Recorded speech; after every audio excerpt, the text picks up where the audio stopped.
Esequibo. Y dentro de toda esta fórmula perfecta, como siempre, estamos activos por tu televisora, la televisora de nuestra Fuerza Armada Nacional Bolivariana. Un saludo a todas y todos, al personal militar y no militar que están diariamente activos por tu pantalla. La pantalla que hoy emerge como una alternativa comunicacional, tanto en señal abierta como también en la globalidad, como lo es las redes sociales. Un saludo a todos y todos los que nos están activos hoy. Y como siempre, dentro de toda esta fórmula perfecta es referente informativo, que busca llegarles a ustedes con temas que tienen que ver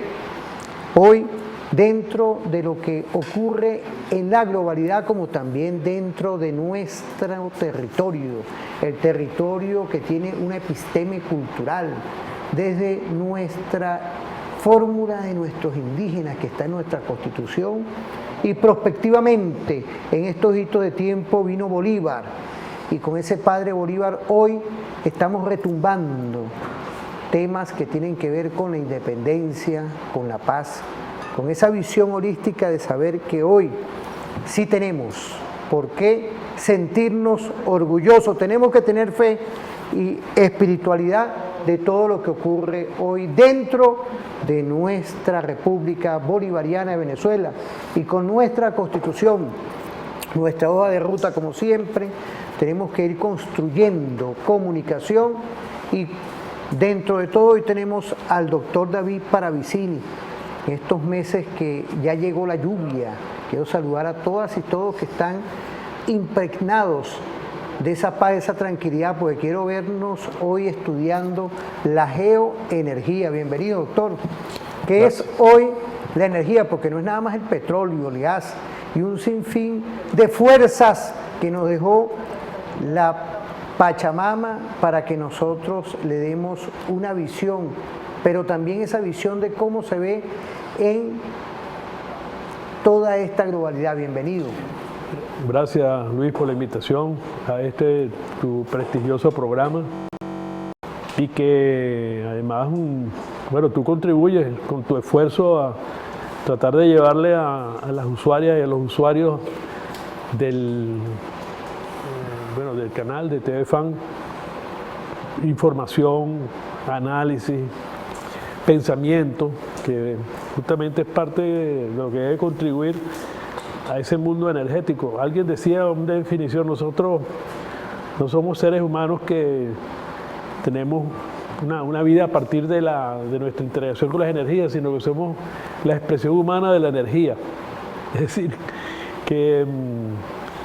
la energía es todo, pues. O sea, del origen, si alguien se toma pues el tiempo para leer sobre el tema del origen del universo, digamos, el destino, a dónde va, a dónde nos conduce, pues toda esta eternidad, ve que es un continuo de la energía. La energía ni se crea ni se destruye. ¿Viste el principio, Luis? Si no ¿te recuerdas de tus clases de Kim? Si no se transforma, ¿no? Ni se crea ni se destruye, sino se transforma. De manera que eso somos expresiones energéticas de un infinito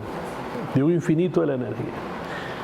Pero como tenemos que aterrizar dentro de los infinitos, de los miles de millones de años que se dice que tiene el origen del universo, 4.000 millones de años, tenemos que aterrizar en estos años,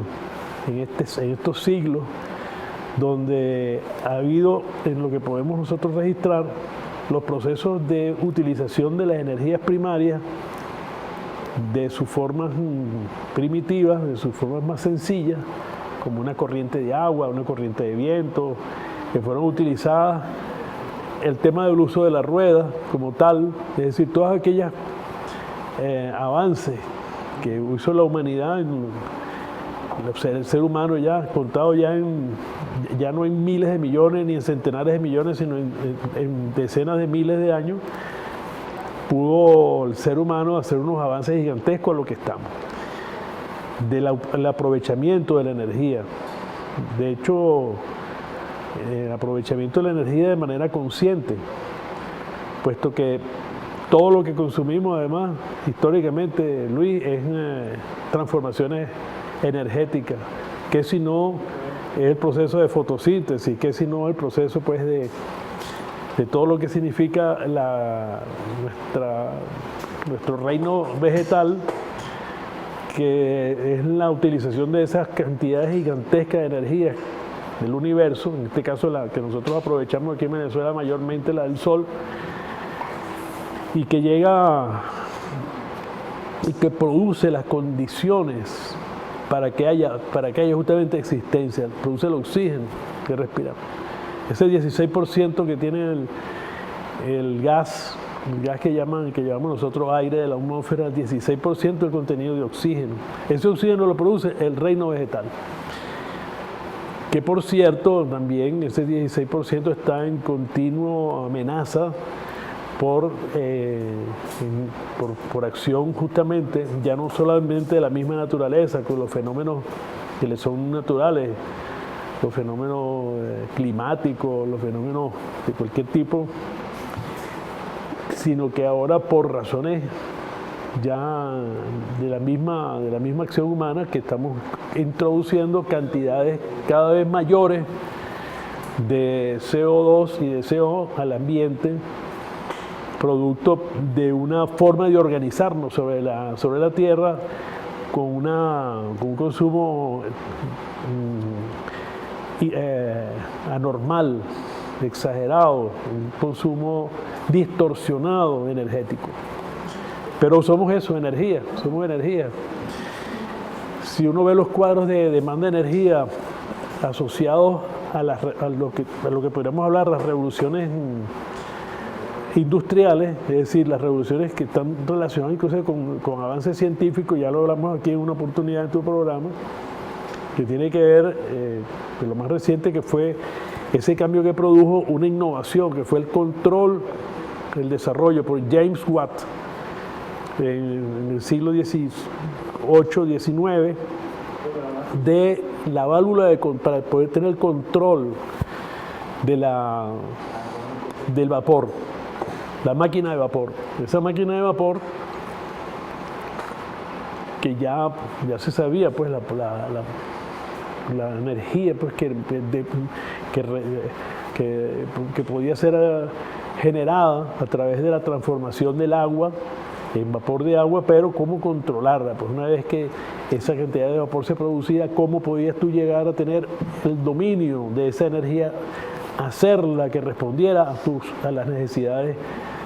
que efectivamente requerían los procesos industriales. Bueno, eso fue James Watt, eso fue las válvulas de control de vapor que hizo, que produjo entonces esa revolución mundial, la revolución industrial, que fue una revolución energética, porque fue la incorporación entonces ya de una energía primaria, que en el caso era el carbón, en energía, y la energía secundaria que pudo entonces producir el movimiento, convertir esa energía en un movimiento permanente. Y ese salto se ve como el acceso a las formas ya organizadas de la energía, de energías primarias, la transformación de esa energía en energía secundaria, se convirtió en el motor de lo que ha sido pues la humanidad. Si uno ve las curvas de crecimiento de la población, hasta ese momento no se llegaba a 500 millones de habitantes sobre la Tierra. Ya para el año 1900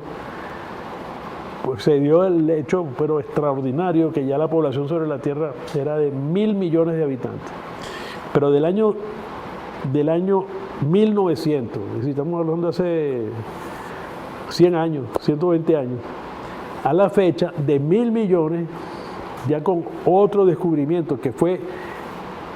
otro avance científico, tecnológico, que fue la capacidad, la aplicaciones ya científicas de la transformación del petróleo, de la energía acumulada en el petróleo y en el gas,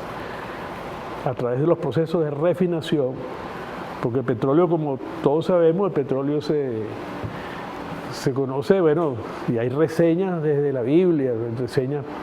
que ya registran, o sea, de miles de años que los seres humanos conocemos, se conoce el petróleo, lo tiene registrado, pero como fuente energética no fue sino hasta finales del siglo XIX.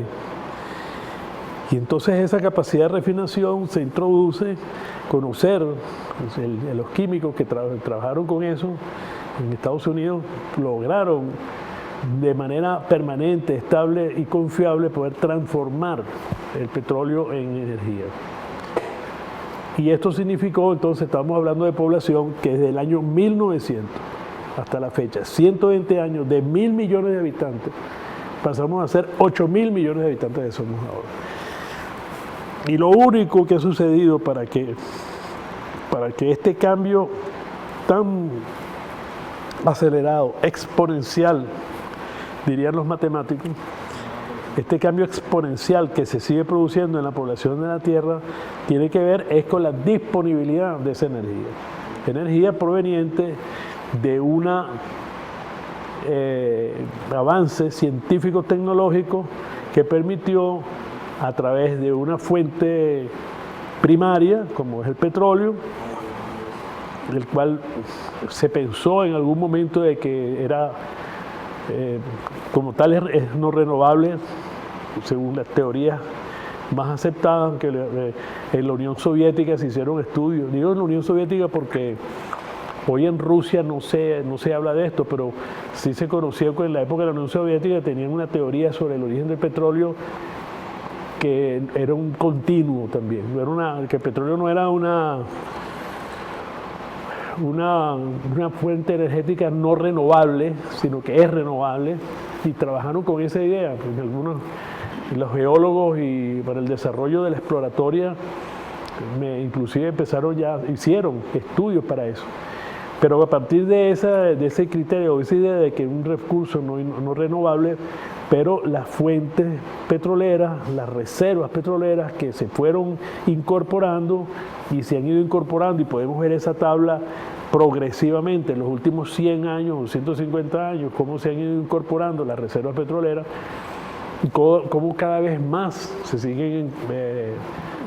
encontrando más petróleo en distintos niveles, en distintas calidades, en distintas propiedades, pero en general fuentes que harían o podrían decir que el petróleo tal cual, con las reservas que hay hoy, sin esa perspectiva de la que estoy hablando, podría hablar que podríamos tener 100 años más de energía. Pero se siguen descubriendo yacimientos. No sé si vieron las noticias de que el presidente Lula de Brasil recientemente anunció que en Brasil se estaban haciendo algunas exploratorias y que los estaba llevando a conseguir, lo denominaron ellos mismos, las reservas más grandes de petróleo del mundo. De manera que este fenómeno del tema petrolero es el fenómeno y es la vida actual, petróleo y gas. O sea, el tema energético, que es el tema energético de toda la vida, pero se ha convertido en el tema crucial, puesto que no es solamente la cantidad de personas que ya parece algo que hay que poner atención. O sea, tiene sentido comenzar a pensar si la población en 100 años, a partir de un hecho energético, se multiplicó de tal forma, se ha multiplicado por 8 en apenas 100 años, ¿verdad? Entonces esto se constituye un elemento de verdad de una profunda reflexión sobre el tema de lo que es el control de la natalidad o la planificación familiar, o la planificación demográfica, que se convierte en un elemento efectivamente no solamente de reflexión, sino de pensamiento y de planificación. Decía que el tema, pues, entonces energético está combinado con el desarrollo de la fuerza productiva, es decir, la capacidad de la utilización de estos recursos energéticos para el mantenimiento de la vida humana, es la sostenibilidad, es decir, la economía, la forma como nos organizamos, la organización social para producir los bienes necesarios para que podamos sobrevivir. Ya entonces, a una escala impensable, hasta 100 años impensable que pudiera ser que alguien se preocupara, bueno, pero ¿de qué vamos a vivir esos 8.000 millones, Luis? ¿Cómo vamos a sostener una vida razonable, humanamente digna, dentro de justicia social, en un universo limitado, en un universo que es el que tenemos, con otro tipo de recursos limitados, y cómo vamos a producir, cómo se va a canalizar esto? Bueno, las fuerzas productivas, la ciencia y la tecnología se han desarrollado de manera tal que aquello que en algún momento se pensó que era el problema insalvable, que era el tema de la producción de los alimentos. Hay unas teorías sobre el tema de crecimiento. Decía que la capacidad de producción de alimentos crece en progresiones aritméticas, pero la capacidad de producir, la capacidad de la reproducción de alimentos es aritmética, pero que la gente se reproduce en razones geométricas, lo que hace imposible poder inclusive no aceptar esa condición, porque no hay posibilidad de producir los alimentos necesarios para darle alimento a esa población. Ese fue un señor que se llamaba Malthus, Thomas Malthus. Son lo que llaman las teorías malthusianas, que llevan llevó a los poderes políticos y económicos de la época. Estamos hablando también finales del siglo XIX, 18 y 19, en el año 1800, llevó a la consideración de que era necesario las guerras, que era necesario crear las condiciones, el ambiente para la destrucción de buena parte de esos seres humanos. Hoy estaba pendiente de eso, a pesar de que se demostró que la ciencia y tecnología en materia alimentaria es capaz de producir todos los alimentos que demanden esos 8.000 millones de personas. De manera que eso rebate esa teoría malthusiana de la inevitabilidad de tener sistemas de control y de eliminación de buena parte de la población. Demuestra que ese razonamiento es falso, científica y tecnológicamente. Con los elementos que hay, es posible pensar no solamente en producir los alimentos que necesita la población para vivir, sino que además todavía hay excedentes. Por cierto, que quiero hacerle hoy un reconocimiento y llamo la atención de los televisores, de las usuarias y de los usuarios, que aquí en Venezuela en una experiencia científica que se está llevando con el Ministerio de Ciencia y Tecnología, pero con los campesinos del páramo, en una instalación científica que está allá en los páramos de Mucuchíes, donde están produciendo en un sistema que llaman, es un sistema donde las raíces de las matas de papa, están haciendo un experimento con papa, quedan en el aire, se producen en el aire. Es decir, eso no es hidroponía, sino es aeroponía. Y cada mata de papa produce 100 kilos de papa. Increíble. Es decir, siendo que aquí en Venezuela no necesitamos recurrir a ese tipo de tecnologías tan aplicadas, no obstante, dadas las condiciones en el mundo de los controles y de los monopolios que se han generado en torno al tema de la comida, es una acción importante que en Venezuela se esté haciendo ese tipo de investigación, y lo más importante es que se está haciendo desde el campo, desde una comuna, que es una comuna productiva, las comunas productivas de Mucuchíes. Pero como estamos hablando de la energía, pero todo esto es energía, Luis, es el control de la energía, es decir, al mundo. Todo el mundo del capital, todo el desarrollo de las fuerzas productivas hizo que las relaciones sociales, es decir, el dominio del capital sobre el trabajo, se impusiera de manera tal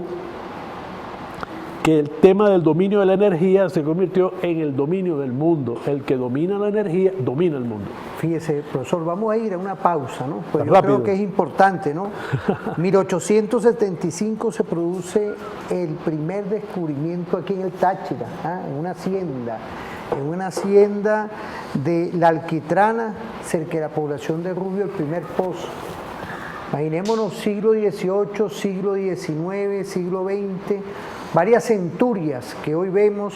con este estudio de nuestro analista energético, petrolero, pero yo lo veo ya a nivel energético, que mueve al mundo, y es la energía hoy. De verdad que quiero agradecerle al doctor David Paravicini, docente universitario, asesor de lo que es hoy lo importante de, con sapiencia, compenetrarnos con el tema de la energía hoy. Por eso es que es importante, quiero agradecerle que esté compartiendo con nosotros y toda la audiencia que está activa en las redes sociales, pero también en señal abierta. Quiero saludar a nuestros amigos Johnny Rivera, 6504, Robert Gutiérrez, William Bielma, Dilcia 2710, Hey Barrios, Xiomara Aviler 980, Víctor Malavé, Sacha Piloc, Doctora León 13, Fran 255382, Antonio Chacón, Loredi Sa 96 y Doris Benítez 9178. Por ahí están escribiendo, pero vamos a irnos a una pausa, profesor.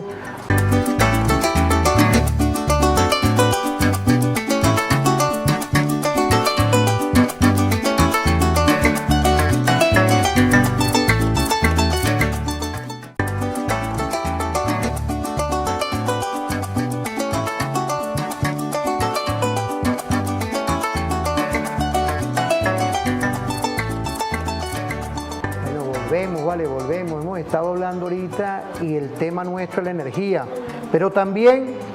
todos estos temas que son de interés nacional e internacional. Ahorita vamos a ver una cápsula. Quiero saludar a la familia del 6CPC, tienen ahorita una revista de información, vamos a verla por ahí, Sabiñón, ahí, una revista muy buena, mira, de todo lo que está ahorita ocurriendo en el 6CPC, que es importante, la revista número 211, todo eso del cual es importante ver la seguridad ciudadana en la investigación criminal de primera línea. Saludar al comisario general Douglas Rico e igualmente al comisario general Vladimir Flores y a toda la familia de nuestro cuerpo de investigaciones, del cual está semanalmente esa policía científica incorporada a un servicio con la comunidad. ¿Verdad que hoy es la policía de nuevo tipo que día a día se formula políticas estratégicas para fortalecer la visión de lo que es hoy los requerimientos del país? Bueno, y volvemos con temas que tienen que estar hoy concatenados con la energía. Aquí tenemos al doctor David Paravicini, ¿verdad que quiero retomar temas que tienen que ver hoy desde la energía, igualmente como usted lo está enfocando, no nada más el petróleo, el gas, sino los nuevos retos que tiene con la ciencia y la tecnología hoy el tema del bienestar de los pueblos, porque estamos hablando de la globalidad. Quiero saludar a Lalo. Lalo, usted habló de una experiencia perfecta allá en Mérida, y así como él hay infinidad de experiencias que hoy la Venezuela de hoy remonta a lo que es, podemos decir también, profesor, que no es depender directamente del petróleo, porque dentro de nuestra visión, de ahí se ha hermanado una guerra multidimensional, multiforme, de esos países que quieren es tomar nuestras riquezas. Y no es casual hoy que tengamos unas medidas coercitivas unilaterales que buscan implosionar la tranquilidad y la paz. Sí, bueno, ya que mencionaste a Lalo, cuando me refería a Proimpa, que es la experiencia que estamos comentando científica en Venezuela sobre la utilización de las energías y de la forma de organización popular y social que se han desarrollado en Venezuela, que es la comuna y el consejo comunal, como formas alternativas de la producción al capital, al capitalismo, y en esa experiencia está pues, justamente el compañero Gerardo Rivas, Lalo, el papero constituyente. Pero como se puede deducir o se puede inferir de lo que venimos hablando, el tema del mundo cuando se desarrolla por sus fuerzas productivas, se desarrolla, pero en la forma de organizarse del esclavismo, estamos hablando de la época de los romanos, donde el control de la energía era el control de áreas gigantescas de bosques, porque la energía producida entonces era a partir de la energía primaria, era una fuente renovable, que son los bosques, solo que el imperialismo no sembraba, sino que talaba, destruía, ocupaba espacios gigantescos para aprovechar esas riquezas energéticas y garantizar la vida del imperio. Eso es un continuo, solo que ahora el dominio y el control es sobre el petróleo. Porque el petróleo es la fuente energética primaria que en el transcurso de la vida de la humanidad tiene unas cualidades que no tiene ningún otro, o no ha tenido ningún otro hasta ahora. Es decir, y esa apropiación se dice como un índice energético, es decir, ese índice energético es que lo que te determina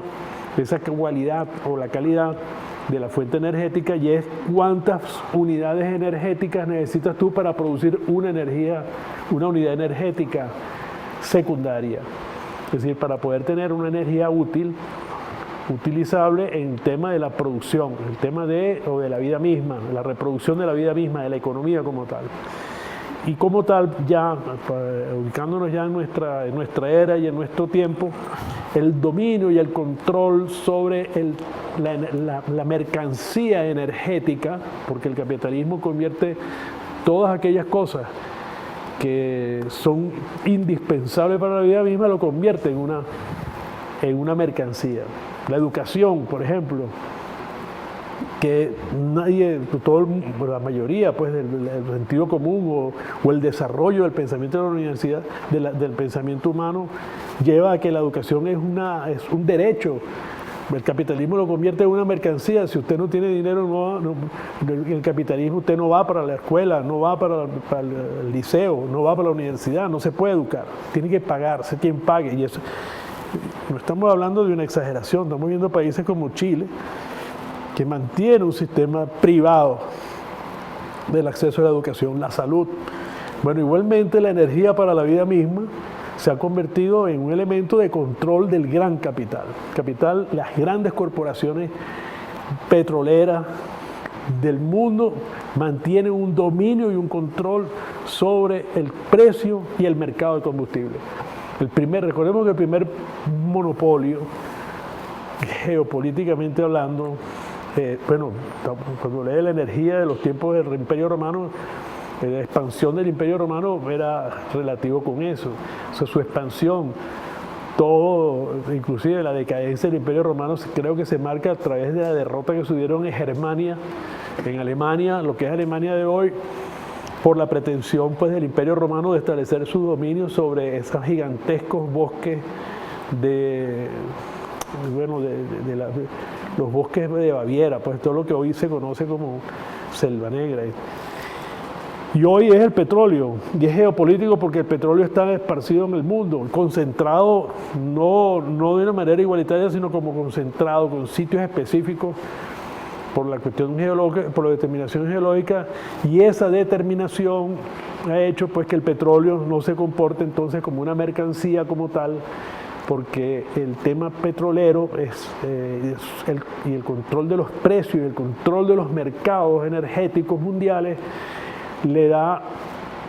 el carácter político a la formación de precios inclusive y a las formas como además se desarrolla la maquinaria de la guerra en el mundo. Por eso es que las últimas guerras de los últimos 100 años todas están relacionadas con materia energética, todas. Es decir, cuando el desarrollo imperialista temprano de los Estados Unidos, cuando ya Inglaterra se entraba en una fase de decadencia y entraba en surgimiento el tema estaba en surgimiento el tema petrolero mundial, el tema del petróleo se convirtió pues en la piedra angular de todo esto. Ya Churchill decía que para poder mantener su flota y garantizar el dominio imperial de Inglaterra en el mundo era necesario tener el dominio y el control del petróleo. Esto da la idea, o introduce, o le da, digamos, un carácter más visible a esos conceptos que todavía eran como de la academia o por parte de estudio de lo que se llamaba la geopolítica. Es decir, que cómo los intereses,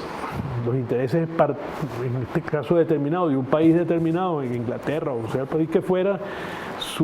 las garantías de su existencia estaba relacionada con la utilización de los recursos naturales indispensables para mantener ese poder imperial a través de las maquinarias de la guerra, fundamentalmente, que es la forma como garantiza el capital su permanencia, su existencia. Y es lo que estamos viviendo hoy, es decir, una crisis gigantesca energética relacionada con la crisis global del capitalismo en su característica determinada por Carlos Marx de lo que es las tasas decrecientes de la acumulación de capital, que el capitalismo se empeña a decir que no es cierto, pero vivimos las crisis en relación del capitalismo, está relacionada con eso, y cómo la estructura y la organización y el dominio y el control de los precios y de los mercados energéticos llevan a estas confrontaciones que estamos viendo. Hoy este conflicto de lo que se llama la operación especial militar de Rusia sobre Ucrania para tratar de como respuesta a la amenaza sobre toda la Federación Rusa, que significa que parte de esas luchas intercapitalistas o intracapitalistas, y que para esa expansión o para esa garantía del dominio de un mundo unilateral necesitan de los recursos naturales que están en ese gigantesco territorio que es la Federación Rusa. Por cierto que no solamente necesitan ese petróleo, no solamente necesitan esa fuente energética, sino también que necesitan la que tenemos aquí en Venezuela, y las que hay en Brasil, y la que hay en Medio Oriente. Es decir, ese dominio, ese carácter del dominio de la vida y la imposición de una forma unilateral de dominio del mundo requiere el dominio y el control total de las fuentes primarias de energía no renovables como es el petróleo, el carbón y el gas. Ese es el fundamento porque del conflicto y de toda la gran confrontación que hay. Por supuesto que todo esto está apoyado sobre el tema tecnológico, científico y tecnológico. Es decir, tiene que haber el desarrollo científico para la transformación de llevar esa fuente primaria, llevarla a fuente secundaria, sea la energía eléctrica, sea la forma que se requiera para producir calor, para producir, hacer que sea accesible para los procesos productivos de esta energía. Pero la ciencia y la tecnología son productos humanos, es decir, los seres humanos podemos concentrarnos, reunirnos y producir el avance científico-tecnológico. Mientras no destruyan eso, bueno, y es lo que ha pasado, y es parte de esa batalla que hoy que ahí tiene Estados Unidos le achaca a Rusia de haberse robado los secretos científicos y tecnológicos estadounidense, porque según ese criterio o esa visión soberbia, arrogante, imperialista, de pensar de que solamente el conocimiento se produce en los Estados Unidos y no puede producirse en otras esferas. Es decir, que los chinos no desarrollaron su ciencia y su tecnología, sino que se la copiaron. Pues. Eso es más o menos la idea que hay, y a partir de allí entonces se desarrollan plataformas ideológicas o bases de creencias para tratar de justificar lo injustificable y tratar de salvar lo insalvable, que es el sistema capitalista y el sistema imperialista con base fundamentalmente de los Estados Unidos y la Unión Europea, que piensan pues que el mundo para que pueda existir tiene que existir de acuerdo a sus reglas, y una de esas reglas es que el petróleo y la energía y el gas que se necesita para el mundo no puede salir de otro país que no sea los Estados Unidos. Nos cuesta a nosotros decir, bueno, pero esta gente que se piensa, pero fíjense usted que en unos países o un continente como el continente europeo, impensable que pudieran aceptar tal designio absolutamente digamos unilateral, absolutamente impuesto, un criterio inaceptable desde cualquier punto de vista, de que Estados Unidos tiene que ser el que venda la energía que necesita Europa para desarrollarse, que no la puede obtener de otra fuente, que no puede venir ni de Rusia ni de ningún otro lado. Entonces ya vemos entonces que el problema no es el tema de la energía, no es un problema de que se está acabando la energía, no es el problema de la contaminación, como ya decía, tenemos que ver con preocupación cómo es que se han ido, o sea, el crecimiento de la población debido a este acceso ilimitado a fuentes de energía primaria, donde el desarrollo de las fuerzas productivas ha permitido que la transformación de esa fuerza, de esa energía primaria en energía secundaria, energía eléctrica, sea tal que también permite decir, también se le puede llevar energía eléctrica al mundo entero. Si hay todavía de los 8.000 millones de habitantes sobre la Tierra, más de 1.000 millones que todavía no tienen acceso a la energía eléctrica, no es por falta de tecnología, sino por una distribución inequitativa de los recursos en el mundo. Y lo que permite pensar de que eso se puede resolver, es decir, que la energía eléctrica puede llevar hasta el sitio más recóndito y de la forma más económica posible, más eficiente y eficaz, es justamente el petróleo y el gas. Y justamente ahí también el capitalismo, como tal, ese capitalismo corporativista, también quiere acabar con eso. Que dice, no es que la energía es un derecho, no es un derecho universal, un derecho humano. El que no pueda pagarla, que no la paga, y por eso están también apoyándose en una realidad, un problema real, que es el problema ambiental, el problema del cambio ambiental. Quieren entonces ahora imponer el uso de fuentes energéticas que llaman renovables, que son muchísimo más costosas y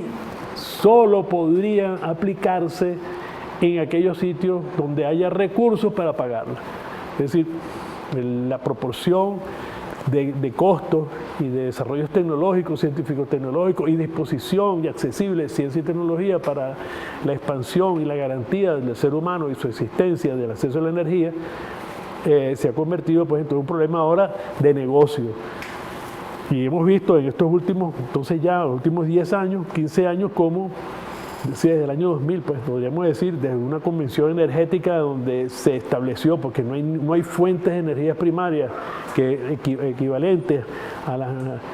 las bondades que tiene el petróleo, el gas y el carbón.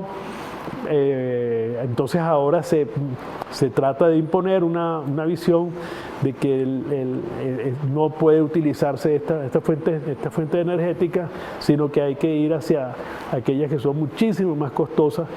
y que de por sí, ya hoy, en los países donde se ha aplicado con severidad el cambio tecnológico o el cambio de fuentes energéticas, basándose en el derecho individual que la gente decida qué tipo de energía quiere usar. Bueno, yo lo que quiero usar es energía eólica, ¿no? Yo quiero usar energía solar o X, lo que sea, que está en su derecho, no importa si eso es más costoso, si es más contaminante. Es decir, hay toda una situación de desvirtuar el tema de la verdadera discusión sobre la condición humana, de la vida humana, de la calidad de vida que nosotros como seres humanos necesitamos, independientemente ahora de ese derecho humano, sino que está relacionado con su capacidad de pagar esa energía, porque si no la tiene, entonces no tiene derecho a vivir, porque hoy sin acceso a la energía se le niega el espacio de la vida. Es impensable hoy en la sociedad, en cualquier parte del mundo, una vida digna, con una vida con suficiente calidad de vida sin acceso a la energía, sobre todo que tiene que ver con la salud, la educación, es decir, en términos generales, de la vida del capitalismo mismo. El capitalismo pues, que se vive sus contradicciones, es decir, solo puede garantizar su vida o su existencia en la medida que destruye a buena parte de la sociedad. Es parte de la explicación de la guerra, de guerras energéticas y que están relacionadas con el sostenimiento de un modelo de económico, un modelo de la forma o el modo de producción capitalista que se niega a sí mismo y le niega la vida a la humanidad como tal. Entonces ese es el tema que estamos viendo hoy, y hoy Venezuela, por esas condiciones geográficas de la naturaleza, los caprichos de la naturaleza, y donde Venezuela se ubica en ese desideratum, en esa situación que se encuentra la humanidad, energética, vital, humana, se encuentra en la primera línea. No tenemos los recursos para poder, militares, para poder imponerlo, y entonces Venezuela recurre a la diplomacia, a la unión de los países del mundo, a la geopolítica, entendida la geopolítica como tu participación equitativamente en esas relaciones entre países e intereses mundiales. Fíjese, profesor, es decir, la Venezuela de hoy es un espacio vital para lo que son los nuevos retos en esta centuria que está empezando, en el tema energético, en el tema también de cómo nosotros no nos dejamos colonizar por esos temas tecnológicos de energías alternativas. Pero vamos a seguir trabajando estos temas cuando vengamos de la pausa. Vamos a ir a una pausa, por favor, porque esto hoy estamos tocando temas estratégicos globales, pero también el espacio vital que representa hoy la Venezuela de hoy. No es casual las medidas coercitivas unilaterales. No es casual hoy que tengamos dentro de toda esta orquesta mundial cómo nosotros somos vitales para todo ese concierto estratégico de la vida planetaria. Estamos hablando con el analista energético, petrolero, doctor David Paravicini. Vamos a irnos a una pausa.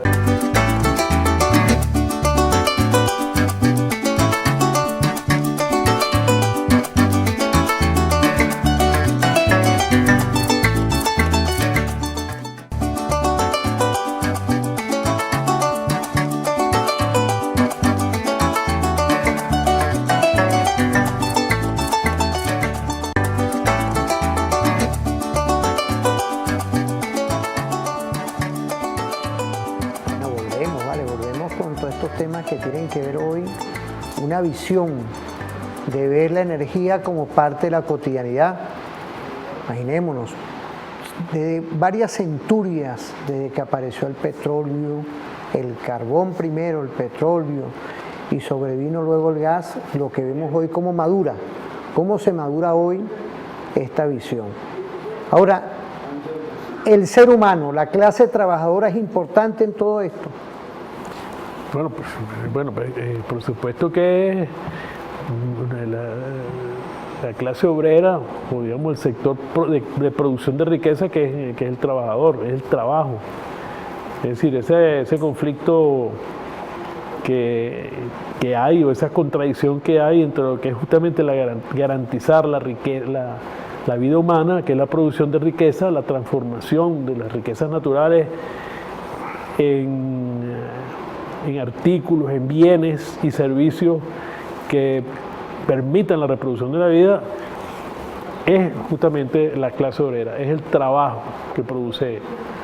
esa transformación. Es una discusión porque el capitalismo dice que no es el trabajo, sino que es el capital,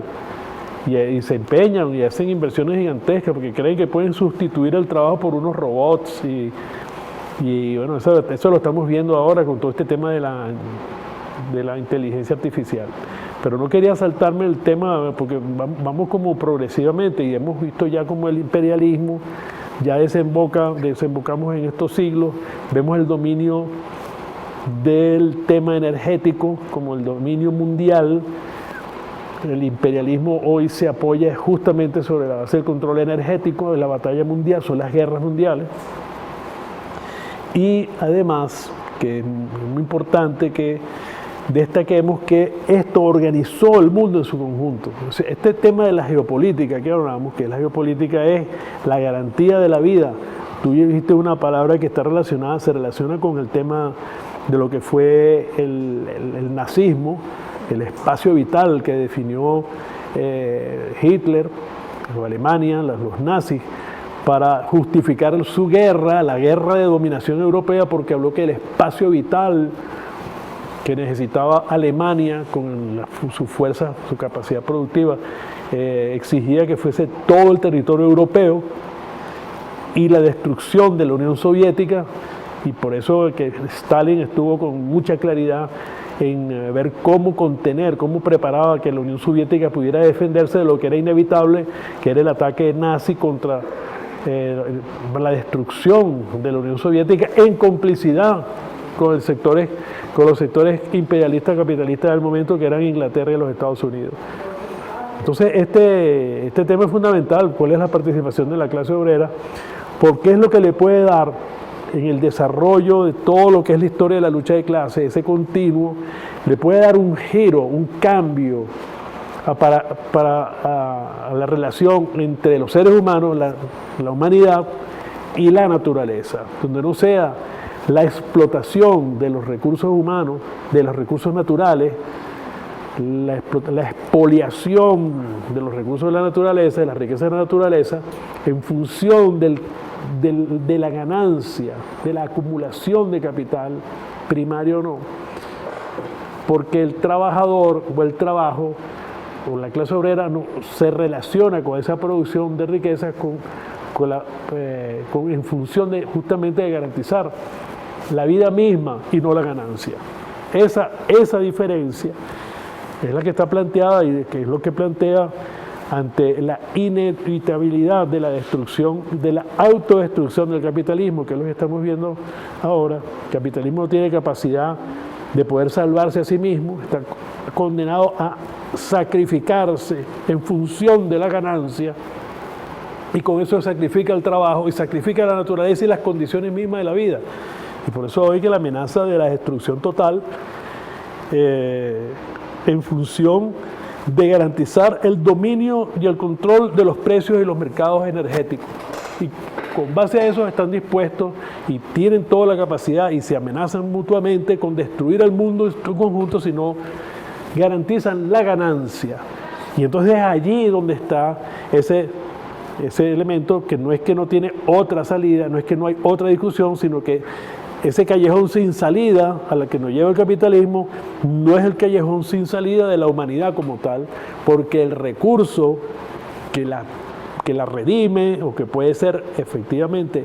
el salto cualitativo de la humanidad es pasar del modo de producción capitalista al socialista, donde el trabajo, el trabajador, la creación de la riqueza domina el control, el proceso productivo. No es que elimina lo que pudiera ser el capital, digamos como tal, que pudiera ser recursos acumulados, riqueza acumulada en forma de bienes industriales, conocimientos, etcétera. No es que deje de existir, pero la forma de integrarse al proceso productivo lo hace de manera que sea el trabajo al que le remunere su justo precio, su justo valor, al igual que el trabajo, el trabajador, las fuerzas productivas de los trabajadores y las trabajadoras pueden garantizar la relación equilibrada con la naturaleza, puesto que hay que actuar sobre los recursos naturales para poder garantizar, bueno, la vida que hoy tenemos. En Venezuela en particular, el presidente Chávez, en su plan de los 5 equilibrios, que fue su campaña electoral de los años para la elección del año 1998, planteó estos 5 equilibrios en su momento, y fue y sigue siendo como una base excelente para hacer un planteamiento mundial, y sobre todo partiendo de aquí Venezuela, que vive unas contradicciones. Tú hiciste una referencia al principio del programa, desde cuándo fue las primeras experiencias de explotación de petróleo en Venezuela, que fueron a finales justamente del siglo XIX, que por supuesto es irrelevante, una experiencia totalmente folclórica, si queremos decir, porque realmente Venezuela se inserta en el mundo es con la producción a partir de los barrosos. Es decir, cuando un pozo petrolero que explota de manera accidental se pone en producción y despacha, que no se había visto en el mundo, una experiencia donde un pozo se revienta y despacha 100.000 barriles diarios. Un solo pozo, un solo yacimiento. Solamente había algo parecido, se había visto en México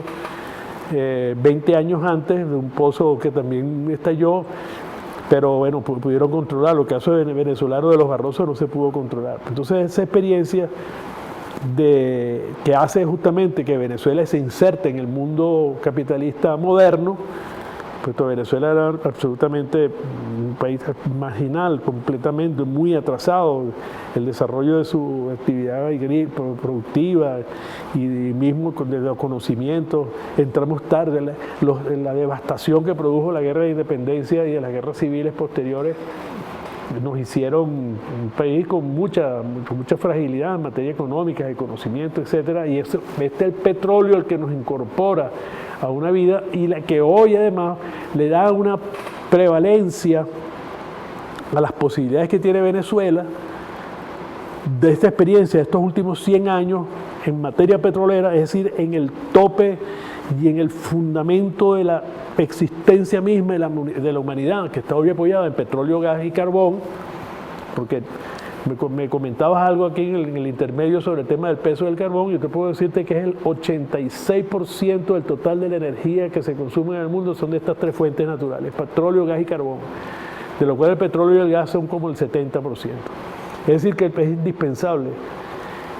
vivir, porque no es una opción, la humanidad no tiene una opción de decir no vamos a utilizarlo o vamos a restringirlo, porque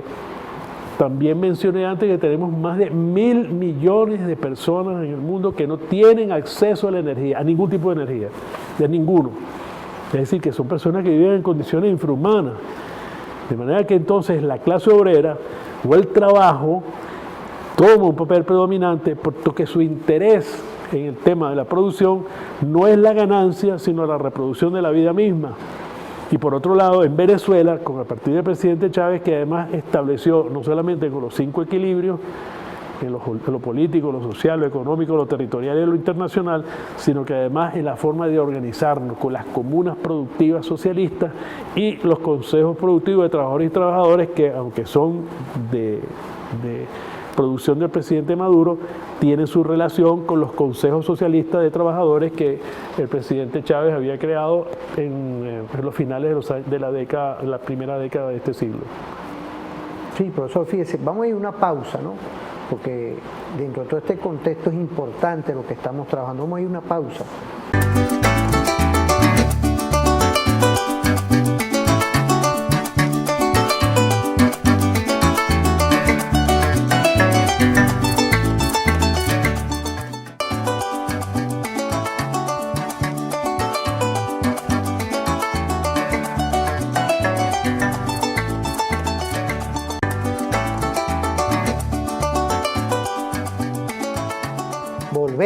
Volvemos en esta fórmula perfecta, la energía hoy para la paz, para la vida, para lo que es hoy importante, la calidad de vida. Y no podía faltar que terminemos con algo que es importante, que dejamos en el aire, los consejos productivos de trabajadores, profesor. Sí, es importante que veamos el tema de los consejos productivos de trabajadores, pero tenemos que verlo inscrito. No es una especie de una modalidad, sino está inscrito en la crisis del capitalismo, la crisis global del capitalismo, terminal del capitalismo, donde está aceleradamente corriendo hacia su destrucción y a la destrucción de la humanidad misma, y a la construcción de formas en que sea la clase obrera, o sea, los trabajadores y las trabajadoras, que asuman los procesos productivos. En Venezuela, en esta materia, está todo relacionado con el tema de la energía, está relacionado con el tema de justamente precios y mercados petroleros. En Venezuela se concentran 100 años de experiencia petrolera, 100 años de una de las más altas concentraciones de inversión de capital en materia de la producción petrolera, porque es una característica de esta explotación industrial que requiere alta intensidad de capital, una grandísima especialización para el conocimiento del estado del arte. Todas estas condiciones las tenemos en Venezuela. Conciencia de clase, y tenemos además, producto de que el pueblo venezolano en sus luchas contra las inequidades y las desigualdades producidas por una economía dependiente asociada a la dominación petrolera, como fue hasta la llegada del presidente Hugo Chávez en el año 98, y que comenzó un proceso de lo que Chávez llamaba, y correctamente, de la segunda independencia. Nos independizamos del imperialismo español con la guerra de la independencia, y ahora nos queda independizarnos del dominio imperialista y la dominación del capital internacional petrolero, que nos impone sus reglas, su cultura y el modo de vida y el modo de vida político. Esto lo estamos viendo, es la contradicción que estamos viendo hoy. Los ataques que hay permanentemente contra el presidente obrero Nicolás Maduro Moro, que impulsa desde su como se define, su autodefinición del mismo como clase obrera, y conjunto a la clase obrera organizada, o en los consejos productivos de trabajadores y trabajadoras, o la población misma organizada en los consejos comunales y comunas productivas, y que aquí en Venezuela hay avances reales en ambos terrenos, de manera que es la forma de darle una respuesta a una crisis global del capitalismo, que por cierto, aunque hace mella digamos con muchísimo más gravedad, o la crisis inminente aparentemente que puede preverse, que puede haberlo en el territorio de Estados Unidos o en Europa, pero que es una crisis global de este sistema, del sistema como tal. Tiene Venezuela la oportunidad de hacer esa expresión. Aquí en Venezuela, en materia petrolera, tenemos experiencias organizativas que le permiten al presidente de la República, Nicolás Maduro Moro, en medio de estos ataques brutales, la conspiración que pudiéramos decir que inclusive existe contra el presidente a lo interno del partido y a lo interno del gobierno, que cuenta con fuerzas políticas que de tener un papel predominante puede ser la forma de salir de una burocracia corrupta o una tecnoburocracia que quiere imponer sus mecanismos de funcionamiento y de operación acorde a los intereses del capital transnacional, y de no la construcción de un mecanismo de una vía propia. Pues tenemos experiencias aquí en Venezuela exitosas que se estuvieron llevando y han sido atacadas de manera brutal. Este ataque de la corrupción no es que salieron unos corruptos, es una conspiración contra el país, es una conspiración contra un modelo y con una propuesta de organizar a Venezuela de una manera en que pueda además dar una respuesta global, no solamente local, no es solamente territorial, el territorio venezolano, porque ya los espacios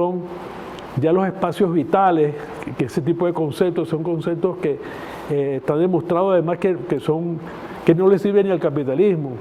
porque la globalización, entendida desde el punto de vista del capital, fue la comprensión de que los fenómenos o de las interconexiones de la provisión de todo lo que son las cadenas intermedias de producción requieren al mundo entero, por la localización de las materias primas, la localización de las capacidades de desarrollo de organización de trabajo, de la mano de obra para esta producción. De manera que el mundo global hace que el espacio vital sea el mundo entero en su conjunto, de manera que ya no tiene sentido. Tiene sentido considerar el mundo con su globalidad, pero no como el espacio vital para un país en particular o para un grupo de corporaciones capitalistas productivas como tal. De manera que Venezuela se ubica también a la vanguardia de una manera sumamente exigente, porque está pendiente que resolvamos nosotros aquí en Venezuela, que el presidente Nicolás Maduro tomen la decisión de incorporar, de darle peso político, existencia política a las experiencias productivas exitosas de los consejos productivos de trabajadores y trabajadoras de la industria petrolera, de las industrias básicas, de las experiencias productivas exitosas en las comunas y los consejos comunales, y que pasen a formar parte del espectro de decisiones políticas del país. No como un resultado de una gestión burocrática, tanto del gobierno como del partido PSV, sino que efectivamente tengan vida propia como movimiento, como sectores sociales y sectores de la sociedad. Ese es el reto en el que estamos ahorita. Y en ese reto tenemos que anotarnos todos, ¿vale? Hemos hablado hoy de la energía. Quiero agradecerle, apreciado doctor, analista en lo que es hoy ese nuevo modelo energético, un estudio permanente, profesor, investigador universitario y también ex constituyente en el tema económico, en el tema energético. Quiero agradecerle este compartir por el día de hoy y a toda nuestra audiencia. Lalo, pues ya nos está viendo por allá en Mérida, usted me alborotó la audiencia aquí. Esperemos que pasen de verdad todos y todos un feliz día y nos vemos en otra oportunidad. A todas y todos quiero saludar de verdad con este Dios que siempre nos ilumina. A todas y todos que pasen un feliz día y nos vemos por ahí. Mira, por ahí vamos a ver quienes están conectados antes de irnos. Tenemos a Pedro Merina, igualmente Alexel Pérez, Gabriel Enrique y Sandy Abreu 1806. Que pasen un feliz día y nos vemos en otra oportunidad.